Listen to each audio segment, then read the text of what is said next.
you are a long-time YouTube watcher like me, you probably saw the title of this video and rolled your eyes and just thought, oh, that's probably just some random nonsense clickbait.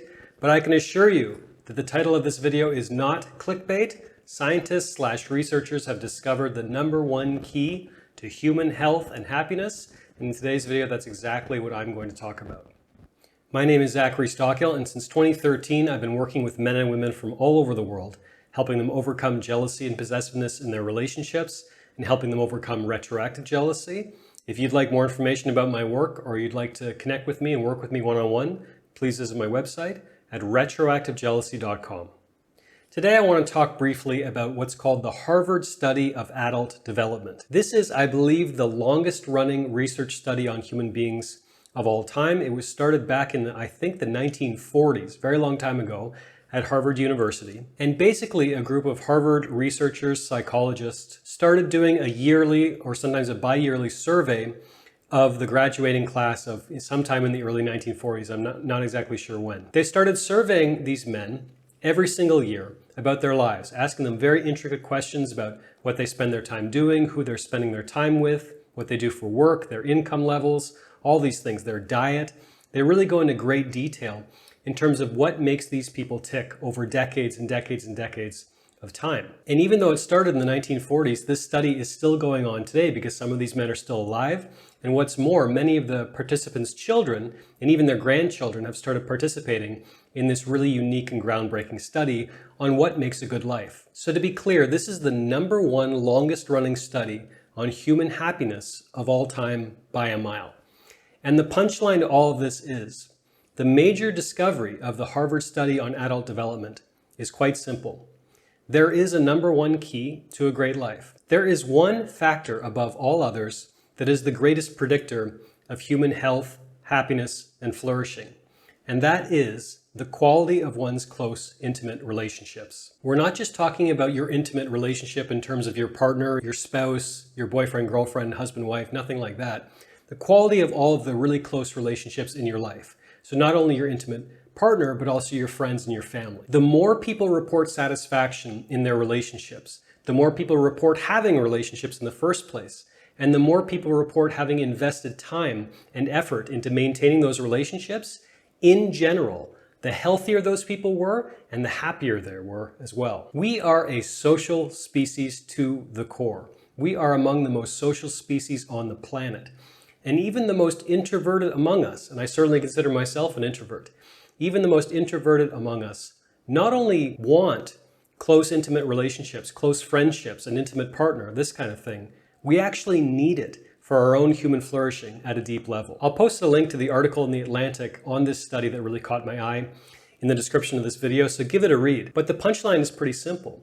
The better our intimate relationships are, the better our life is, the happier and the healthier we're more likely to be. So what does this mean for all of us? What I'm taking away from this study, and what I think everyone watching this video could potentially take away from this study, is we should spend more of our lives investing in our close relationships. Not just our intimate partner, but our friends, our family members. Because over time, this will pay enormous dividends in terms of our overall sense of mental health and happiness and well-being, and also to some extent, maybe even our physical health as well. As an exercise, think of the 3 closest relationships in your life. Now, one of these can be your intimate partner if you have an intimate partner, but also think about, for example, 2 close friendships. These can be friends that you feel particularly close to. Maybe you see them every week, or maybe it's been a long time since the last time you connected with them. Do a little Google search on the average life expectancy for your gender in your country. So I'm Canadian, and I think the average life expectancy for Canadians is around 78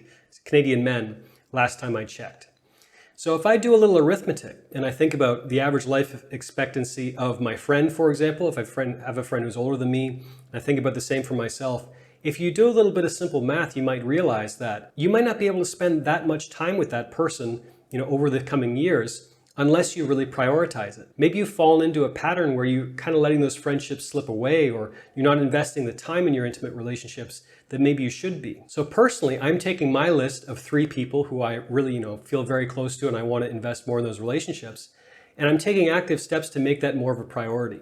So for me, that might mean buying an extra plane ticket or 2 every year, scheduling another week off when maybe, In the past, I would have avoided taking another week off. Since the pandemic started and travel became very difficult for a lot of people, I started a monthly Zoom call with about 3 or 4 of my closest friends. So I'll have a 1-hour Zoom call approximately with 3 or 4 of my closest friends every month like clockwork. And I want to emphasize once again, I'm an introvert.